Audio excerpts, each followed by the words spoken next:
The sky was burning red, and the desert moon was silent except for the sound of something crashing from the heavens. Nira, abandoned by her people and left to die on this lifeless planet, had learned to survive alone. But everything changes when a human ship falls from the sky, a lone survivor stumbling from the wreckage. Is he a threat? Or could he be her only chance at redemption? With hunter drones on her trail and the past closing in, Nira must decide, will she trust this stranger or will her past destroy everything? Watch as Nira fights not just for survival, but for a future she never thought possible.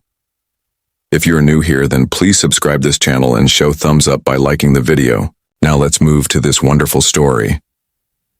The wind howled across the barren landscape, swirling dust and debris around in the endless desert. The sky above was a deep, lifeless red, the kind of color that made the world feel empty. It stretched, for miles, uninterrupted as if the planet itself had been forgotten long ago. Rusted metal and broken machines lay scattered across the ground, remnants of battles no one remembered, of wars fought and lost under a foreign sky. The moon was a place of silence, a place where time seemed to have stopped. In the shadows of a half-broken structure, an alien girl sat alone. Her name was Nira. Her fingers trembled as she clutched a thin, torn cloth tightly around her shoulders, trying to protect herself from the harsh winds. The burn scar on her left cheek stung, a constant reminder of the cruelty she had faced. Her white hair was a tangled mess, and her skin was dry, cracked from the desert's unforgiving heat. One of her eyes was a deep violet, the other a pale green. The two colors were a curse, according to her people, a flaw that made her less than perfect. A defect. She had been abandoned here, on this desolate moon, left to die. 2 nights ago, her family had thrown her out of their ship, not with anger, but with cold indifference. They didn't care about her anymore. She had been born wrong, with a body that didn't measure up to their standards. Her face was asymmetrical, her eyes a strange mix of colors. She was weak, fragile from birth. For years, her father had kept her hidden away out of sight. But when she turned 16, he gave the order. The guards opened the hatch and let her fall into the emptiness of space. No one had shouted at her.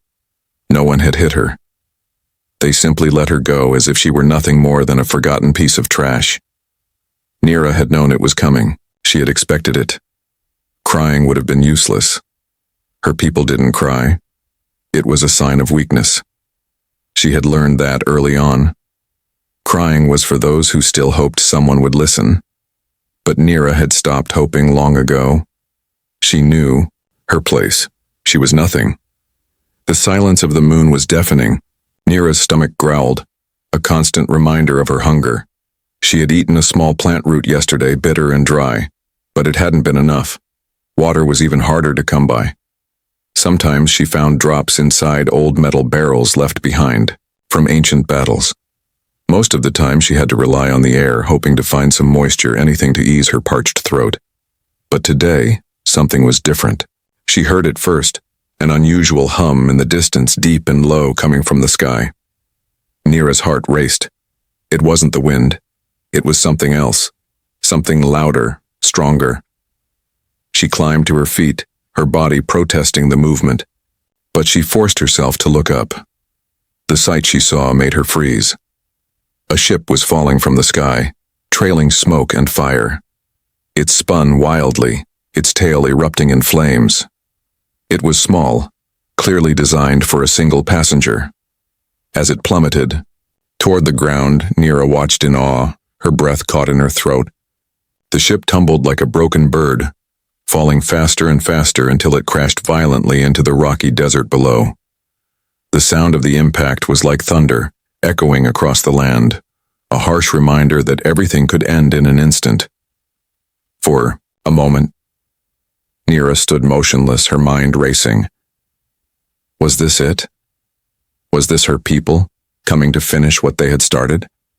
No, she quickly realized. The ship was too old, too worn out to be one of theirs.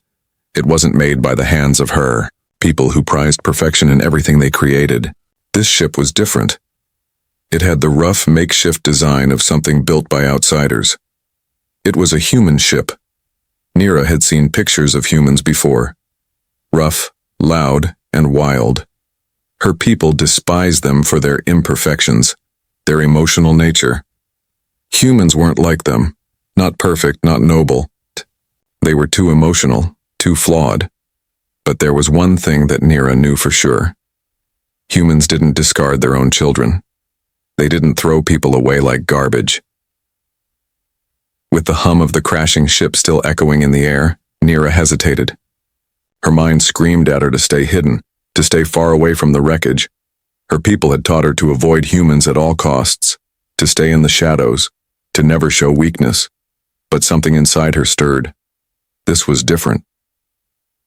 Nira spent hours watching the crash site from her hiding spot. She stayed out of sight, hidden behind a large rock, her heart beating in her chest. The dust settled over the wreckage, and the light from the twin moons began to cast long shadows across the land. The night was cold, and the air was still. Finally, when the moons hung high above the cliffs, Nira made her decision. She crawled slowly from her hiding place, her body sore from the long hours of stillness. Every part of her training screamed for her to turn back, to run and hide. But something pulled her forward, a need to see what had happened, to see who had survived the crash. The wreckage was worse than she expected. The metal was bent and twisted. A single wing was missing, and smoke still rose from the back of the ship. But as she neared the wreck, she saw movement. Someone was alive. A figure stumbled from the wreckage, limping badly. Nira's heart skipped a beat. The man was human. His dark hair was messy, and blood trickled down from a cut on his forehead. His clothes were torn and he looked weak. But there was something in the way he moved, something that made Nira stop and watch him in awe. Despite his injuries, he didn't seem afraid. He didn't seem angry or panicked. He simply looked up at the sky and laughed quietly, as if he had just made a mistake. Well, that was a stupid landing, the man said to himself, his voice low and tired. Nira didn't understand the words, but she understood the tone. It wasn't angry. It wasn't fearful. It was calm, almost like he had accepted what had happened. For a moment, Nira couldn't tear her eyes away from him. This human was different. She didn't know what to do. Her instincts told her to stay, hidden, to avoid contact at all costs. But something inside her was slowly changing. For the first time, she didn't feel like prey. She felt seen. Nira crouched low behind the jagged rocks, her breath coming in shallow bursts. She watched the human closely, her violet and green eyes following every movement. Her heart pounded, her thoughts a chaotic mess. The man had been through a crash, a violent fall from the sky, yet he didn't scream or panic. Instead, he laughed. The sound was strange to her. Soft, tired laughter, as if he found something funny in a situation that should have terrified him. Well, that was a stupid landing, he muttered, his voice calm and surprisingly relaxed, considering the wreckage he had just survived. Nira had never heard anyone laugh like that before, not in her life. In her world, there was no room for laughter. Perfection was demanded and emotions were seen as weaknesses. Her people didn't laugh. They didn't express joy. They only showed strength. And yet, here was this human, lying on the ground, injured, but somehow finding humor in his misery. She couldn't tear her eyes away from him. He wasn't like the others from her world who had only ever seen her as a defect. He didn't look at her with disgust or rejection. There was no judgment in his gaze. His eyes, dark and tired, moved across the barren desert, and for a moment, they passed over her hiding spot. Nira froze, her breath caught in her throat. She held perfectly still, not daring to move. Surely he hadn't seen her. Humans didn't have the sharp senses of her people. But then, just as she thought she might breathe again, the man turned his head. His gaze landed directly on her hiding place. For a heartbeat, neither of them moved. Time seemed to stretch out in the stillness of the desert night. Nira's heart skipped a beat. She wanted to flee, to retreat into the shadows, but something Something unexpected kept her rooted to the spot. The man didn't scream. He didn't run. He didn't grab a weapon.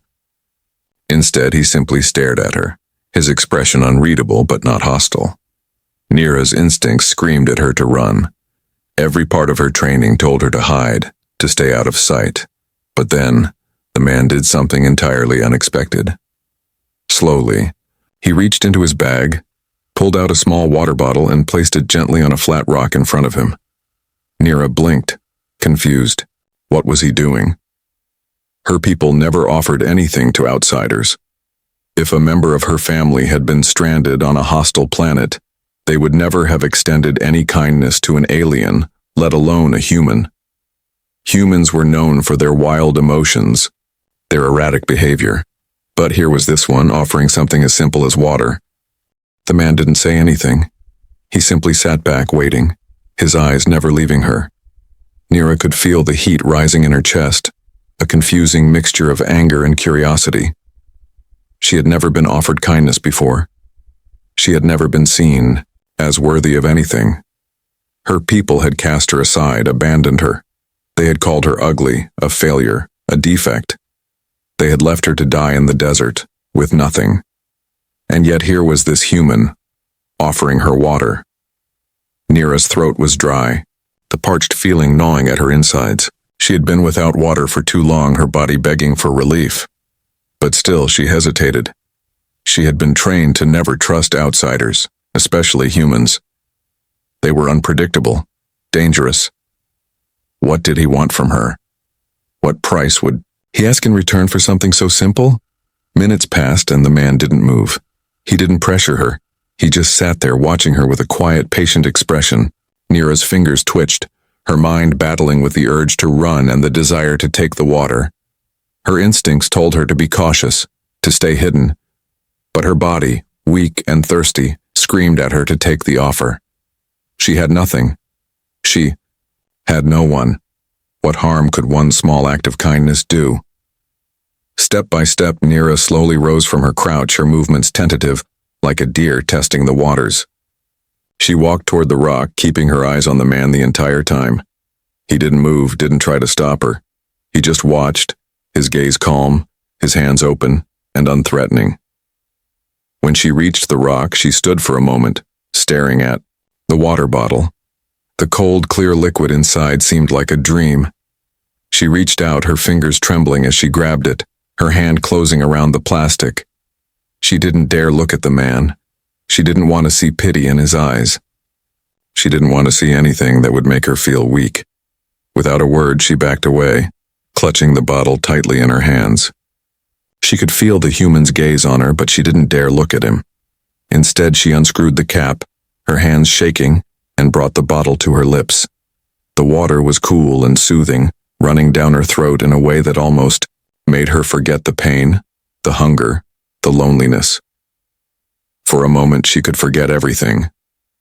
She could just be. The tears that sprang to her eyes weren't from the heat or the hunger. They weren't even from the pain. They were tears of disbelief, of shock. No one had ever given her anything. No one had ever cared. Yet here was this human, a stranger, offering her water without asking for anything in return. When she finished drinking, she looked back at the man still sitting on the ground, watching her quietly. She wasn't sure what to say. She had no words to express the confusion, the overwhelming mix of emotions inside her. No one had ever seen her like this. No one had ever treated her with such kindness. The man smiled faintly. Not a big smile, but enough to show that he wasn't angry, that he wasn't judging her. He looked at her, his eyes soft, and said, "Matt." Nira stared at him, unsure of what he meant. She didn't understand the words, but somehow the sound of his voice made her feel something she hadn't felt in years. Hope. The human didn't speak again. He simply sat there, waiting. Nira stood there, still holding the empty water bottle, her mind racing. For the first time since she had been abandoned, since she had been discarded, she felt something stir inside her, a glimmer of something that felt like possibility. But it scared her. It scared her more than the hunger. It scared her more than the loneliness. Because for the first time she felt like she wasn't alone. The human Matt had seen her. He hadn't judged her. And maybe, just maybe, he was the first person in her life who hadn't thought she was broken. The desert night was cold, and the wind whispered across the rocky landscape, carrying with it the scent of dry earth and dust. Neera sat near the wreckage, her eyes fixed on the human who had saved her life with his simple act of kindness. His name was Matt, and although she still didn't fully understand him, something inside her had shifted. For the first time in her life, someone had treated her as if she mattered, as if she wasn't broken. Matt had been resting by the wreck, but now he was trying to fix something. Neera could hear the faint sounds of tools clinking together as he worked, and for a moment, she watched him in silence. The warmth from the fire they had built earlier still lingered in the air, but Neera couldn't shake the feeling that something was about to change. Matt was injured, but he didn't act like it. He was clearly in pain, his leg and arm both showing signs of damage, yet he never once complained. He was focused, determined to fix what he could, to find a way out of this barren place. He was a survivor. Neera, on the other hand, had no idea what it meant to survive with someone else. Her entire life had been spent alone, surviving only on her own instincts. Her people had taught her to rely on no one, to trust no one. But Matt, this human, seemed different. He didn't demand anything from her. He didn't expect her to be something she wasn't. The hours passed and Neera felt herself growing restless. Her mind swirled with doubts and fears. What was she doing here? Why had she stayed? Was this some kind of trap? Was Matt just pretending to be kind to gain something from her? Or was this perhaps something real? She wanted to believe it was real, but everything inside her screamed that it couldn't be. The way her people had treated her for years had ingrained a deep sense of distrust. She had been told, time and time again, that she was nothing. Her father had rejected her. Her people had cast her aside, and now, here she was, alone with a human who had no reason to care about her. Neera stood, her muscles aching from the long hours of stillness. She needed to do something. She needed to prove that she was more than just the girl who had been abandoned. She needed to prove that she was strong. Without thinking, she began to walk toward the wreckage, determined to help Matt. She had no idea how, but she knew that if she didn't do something, she would be trapped in this feeling of weakness forever. She needed to show herself that she wasn't just a discarded girl. She wasn't a mistake. When she reached Matt, he looked up at her, his face tired but kind. He didn't say anything at first, just watched her approach. For a moment, Neera hesitated. Her heart was racing, her hands trembling, unsure of what she was doing or what she expected from him. "You're still here," Matt said, his voice low. Neera nodded slowly. "I'm not leaving," she said quietly. The words felt strange on her tongue, but they were true. She wasn't going anywhere. Matt smiled faintly. "Good, because I'm going to need help if we're going to get out of here." His words gave Neera the courage she needed. She stepped closer, kneeling down next to him, and looked at the wreckage. The ship was beyond repair, but there had to be something that could help them survive. She began to search, pulling metal, scraps aside, looking for anything that might help them escape this desert moon. Minutes passed and then hours. Matt was still working on the small device he had been tinkering with, but Neera's focus had shifted. She wasn't just helping him. Now she was learning what it meant to fight for something, to work alongside someone, to share the burden of survival. For the first time, she didn't feel alone. The silence between them wasn't heavy anymore. It was a comfortable quiet, as if they were both lost in their tasks but also aware of each other's presence. Neera felt something inside her stir, a warmth, a connection that she hadn't felt before. She was doing something. She was working. She was surviving. Then, as the light of the twin moons began to fade, a new sound broke through the quiet, the low hum of engines. Neera froze. Her heart skipped a beat. "It's the drones," she whispered, her voice trembling. Matt looked up, his face serious. "Get behind cover," he said quickly, pulling Nira toward the rock they had been using for shelter. "Now." They crouched low behind the rock, watching as 3 sleek black drones appeared in the sky. Their red lights, glowing ominously, they moved with precision, like predators searching for their prey. Nira's breath caught in her throat. These were no ordinary machines. These were designed to hunt, to kill. They were the tools of her family, the ones sent to erase her. Her past had caught up with her. The memories of her family's judgment, the rejection, the cold silence they had thrown her out with, flooded her mind. They had sent these drones to finish what they had started. Nira's heart raced, but she didn't freeze. She didn't run. This time she was ready to fight. She wasn't going to let them take her again. Matt turned to her, his eyes serious. "We have to take them down now." Nira nodded. She didn't need to be told twice. She had faced death before, but this time, she wasn't going to be a victim. This time, she was going to fight back. They moved quickly, working as a team, each step calculated. The drones swooped down low, their weapons aimed at the 2 of them. Nira and Matt fired back, their shots ringing out in the still night air. The first drone was hit, its wing damaged, but it didn't go down easily. The second drone fired, missing by inches, but Nira was quick, rolling behind a rock to avoid the blast. The third drone approached, its sensors glowing red, its weapon locked onto them. But Nira didn't hesitate. She stood, aiming the blaster, and fired. The blast hit the drone square in the center, and it exploded in a shower of sparks and metal.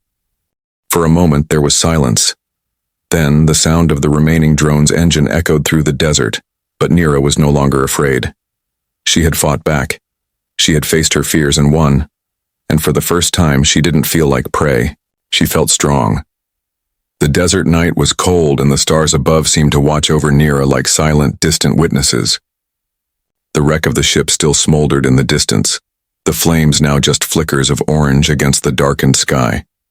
Nira's hands were trembling, not from the cold, but from the rush of everything that had happened. The fight with the drones, the way she had stood her ground, it all felt surreal. But there was no time to dwell on it. She was still alive, and for the first time, she had something she had never felt before: hope. Matt was beside her, his face pale from the injuries he had sustained during the crash, but he wasn't giving up. He was still trying to fix things, working on the damaged comm device that had sparked their only hope of escape. Nira could hear the soft clicks of his tools as he worked, his focus unwavering. He had been so calm, through everything, even when she had expected him to panic. The way he had laughed at his crash, the way he had offered her water without hesitation. He was different. She didn't fully understand him, but there was something in the way he treated her, something that made her want to believe in this strange feeling of connection between them. "How are you doing?" Matt's voice broke through the silence, soft but steady. Nira blinked, startled by the question. She wasn't used to being asked how she was. No one had ever cared enough to ask her that before. She thought for a moment, the words unfamiliar, but they slipped out before she could stop them. I'm okay," she said, her voice quiet, more than okay. Matt didn't say anything at first. He just nodded, as if he understood what she meant. And maybe he did. Nira had been alone for so long, abandoned by her family, and left to survive on this harsh moon. But now, with Matt by her side, everything felt different. She wasn't alone anymore. She had someone who cared, someone who saw her as more than just a defect. As the night wore on, Nira couldn't shake the feeling that something had changed in her. She wasn't the same girl who had been dropped onto this moon, rejected and forgotten. She had fought, she had survived, and she had made a choice, not to run, not to hide, but to stand and fight. She wasn't a broken girl anymore. She was someone strong, someone capable. And maybe, just maybe, she was worthy of a future. "We should move," Matt said, breaking the silence again. His voice was a little strained, but there was a determination. in it that Nira couldn't ignore. We need to get to higher ground, see if we can boost the signal and call for help. Nira nodded. She was tired, more exhausted than she had ever been. But she couldn't stop now. Not when she had come this far. She stood, her legs shaking from the effort, but she didn't hesitate. She knew what had to be done. They had to survive together. The climb to the higher ground was harder than she thought. The desert was unforgiving, the rocks sharp, and the wind bitter. But Nira didn't mind.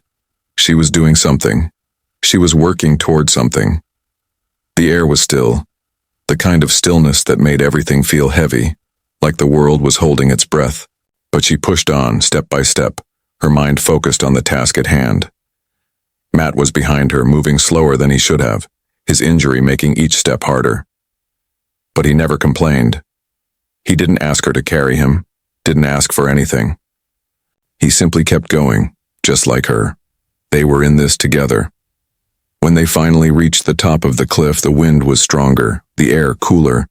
Matt took a deep breath, his eyes scanning the horizon. "This should be good," he said. "If we boost the signal from here, we'll get a better chance of reaching someone." Nira watched as Matt began to work, pulling out the damaged comm device and adjusting the settings. She wasn't sure how it worked, but she could see the determination in his eyes. He wasn't giving up. And for the first time, Nira felt the same way. She wasn't giving up either. As the minutes passed, the sky slowly began to lighten. The twin moons hung low on the horizon, their light soft and silvery. Nira sat beside Matt, her eyes fixed on the comm device as he worked. She wasn't sure what would happen next. She didn't know if anyone would come. But for the first time, she felt a flicker of something new inside her, a hope that she hadn't allowed herself to feel in years. Finally, after what seemed like an eternity, the comm device emitted a faint beep. Matt looked at it, his eyes widening. "We got something," he said, his voice filled with surprise and relief. Nira's heart skipped a beat. Could it be? Was help really on the way? Matt quickly adjusted the settings, listening to the faint signal that was coming through. "This is it," he said, his voice steady. "We've made contact." Nira couldn't believe it. After all this time, after everything she had been through, help was finally on the way. She wasn't alone anymore. She wasn't discarded. She was seen. And it wasn't just by Matt. It was by the universe itself. For the first time, Nira allowed herself to smile. It was small, but it was enough. She wasn't the girl who had been abandoned. She wasn't the defect. She was something more. She was a survivor. And with that, she realized something even more important. She was worth saving. As the sound of the comm device continued to hum in the background, Nira looked out over the desert. The past no longer weighed as heavily on her. She wasn't defined by the rejection or the shame. She wasn't defined by her family's judgment. She was Nira, a girl who had fought for her life and found a new hope in the most unexpected place. And that, she realized, was all that mattered. The future was waiting, and she was ready to meet it, no longer as an outcast, but as someone who belonged.